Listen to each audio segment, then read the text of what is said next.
Kedua malaikat itu tiba di Sodom pada waktu petang.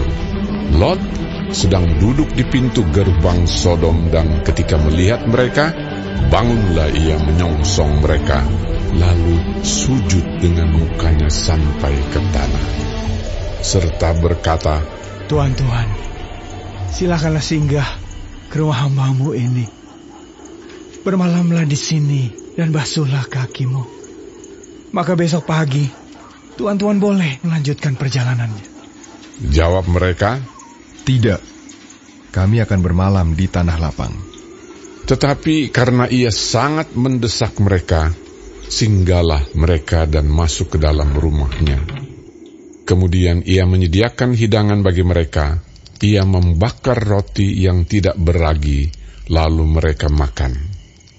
Tetapi sebelum mereka tidur, orang-orang lelaki dari kota Sodom itu, dari yang muda sampai yang tua, bahkan seluruh kota, tidak ada yang terkecuali, datang mengepung rumah itu.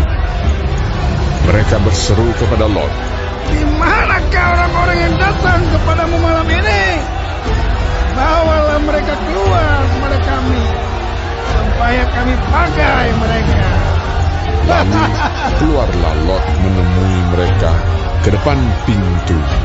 Tetapi pintu ditutupnya di belakangnya, dan ia berkata, Saudara-saudaraku, janganlah kiranya berbuat jahat. Kamu tahu, aku mempunyai 2 orang anak perempuan yang belum pernah dijamah laki-laki. Baiklah mereka aku bawa keluar kepadamu. Perbuatlah kepada mereka seperti yang kamu pandang baik. Hanya jangan kamu apa-apakan orang-orang ini, sebab mereka memang datang untuk berlindung di dalam rumahku. Tetapi mereka berkata, Hanyalah, lagi kata mereka, orang ini datang ke sini sebagai orang asing, dan dia mau menjadi hakim atas kita. Sekarang kami akan menganiaya engkau lebih daripada kedua orang itu. Lalu mereka mendesak orang itu, yaitu Lot, dengan keras, dan mereka mendekat untuk mendobrak pintu. Tetapi kedua orang itu mengulurkan tangannya, menarik Lot masuk ke dalam rumah, lalu menutup pintu. Dan mereka membutakan mata orang-orang yang di depan pintu rumah itu, dari yang kecil sampai yang besar, sehingga percumalah orang-orang itu mencari-cari pintu. Lalu kedua orang itu berkata kepada Lot, Siapakah kamu yang ada di sini lagi? Menantu atau anakmu laki-laki, anakmu perempuan, atau siapa saja kamu di kota ini?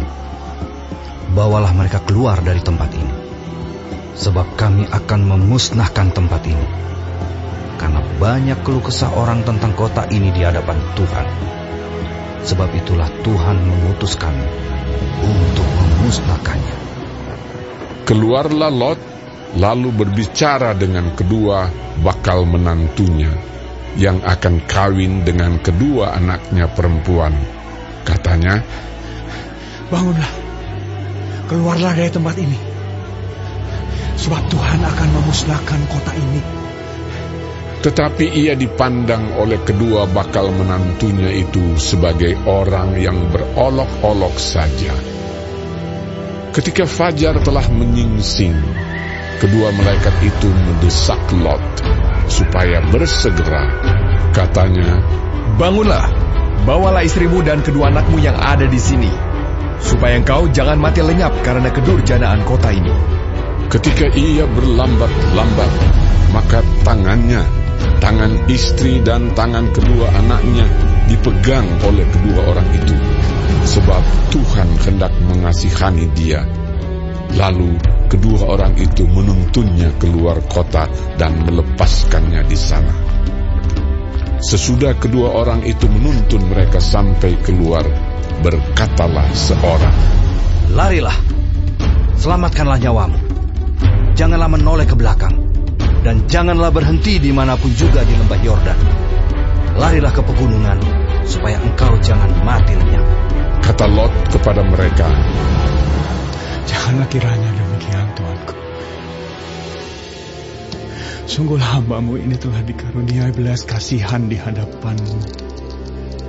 Dan Tuanku telah berbuat kemurahan besar kepadaku dengan memelihara hidupku. Tetapi jika aku harus lari ke pegunungan, pastilah aku akan tersusul oleh bencana itu, sehingga matilah aku. Sungguhlah kota yang di sana itu cukup dekat kiranya untuk lari ke sana. Kota itu kecil. Izinkanlah kiranya aku lari ke sana. Bukankah kota itu kecil?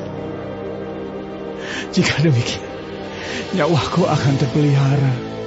sahut malaikat itu kepadanya, Baiklah, dalam hal ini pun permintaanmu akan kuterima dengan baik. Yakni kota yang telah kau sebut itu tidak akan kutunggang balikan. Cepatlah, larilah ke sana, sebab aku tidak dapat berbuat apa-apa sebelum engkau sampai ke sana. Itulah sebabnya nama kota itu disebut Zoar. Matahari telah terbit menyinari bumi ketika Lot tiba di Zoar. Kemudian Tuhan menurunkan hujan belerang dan api atas Sodom dan Gomora, berasal dari Tuhan dari langit. Dan ditunggang balikannya lah kota-kota itu dan lembah Yordan dan semua penduduk kota-kota serta tumbuh-tumbuhan di tanah. Tetapi istri Lot yang berjalan mengikutnya menoleh ke belakang lalu menjadi tiang garam. Ketika Abraham pagi-pagi pergi ke tempat ia berdiri di hadapan Tuhan itu dan memandang ke arah Sodom dan Gomora serta ke seluruh tanah lembah Yordan, maka dilihatnyalah asap dari bumi membubung ke atas sebagai asap dari dapur peleburan. Demikianlah pada waktu Allah memusnahkan kota-kota di lembah Yordan dan menunggang balikkan kota-kota kediaman Lot, maka Allah ingat kepada Abraham, lalu dikeluarkannyalah Lot dari tengah-tengah tempat yang ditunggang balikkan itu. Pergilah Lot dari Zoar, dan ia menetap bersama-sama dengan kedua anaknya perempuan di pegunungan, sebab ia tidak berani tinggal di Zoar. Maka diamlah ia dalam suatu gua beserta kedua anaknya. Kata kakaknya kepada adiknya, Ayah kita telah tua, dan tidak ada laki-laki di negeri ini yang dapat menghampiri kita seperti kebiasaan seluruh bumi. Marilah kita beri ayah kita minum anggur, lalu kita tidur dengan dia, supaya kita menyambung keturunan dari ayah kita. Pada malam itu mereka memberi ayah mereka minum anggur, lalu masuklah yang lebih tua untuk tidur dengan ayahnya. Dan ayahnya itu tidak mengetahui ketika anaknya itu tidur dan ketika ia bangun. Keesokan harinya berkatalah kakaknya kepada adiknya, Tadi malam aku telah tidur dengan ayah. Baiklah, malam ini juga kita beri dia minum anggur. Masuklah engkau untuk tidur dengan dia, supaya kita menyambung keturunan dari ayah kita. Demikianlah juga pada malam itu mereka memberi ayah mereka minum anggur. Lalu bangunlah yang lebih muda untuk tidur dengan ayahnya. Dan ayahnya itu tidak mengetahui ketika anaknya itu tidur dan ketika ia bangun. Lalu mengandunglah kedua anak Lot itu dari ayah mereka. Yang lebih tua melahirkan seorang anak laki-laki dan menamainya Moab. Dialah bapa orang Moab yang sekarang. yang lebih muda pun melahirkan seorang anak laki-laki dan menamainya Ben-Ami. Dialah bapa Bani Amon yang sekarang.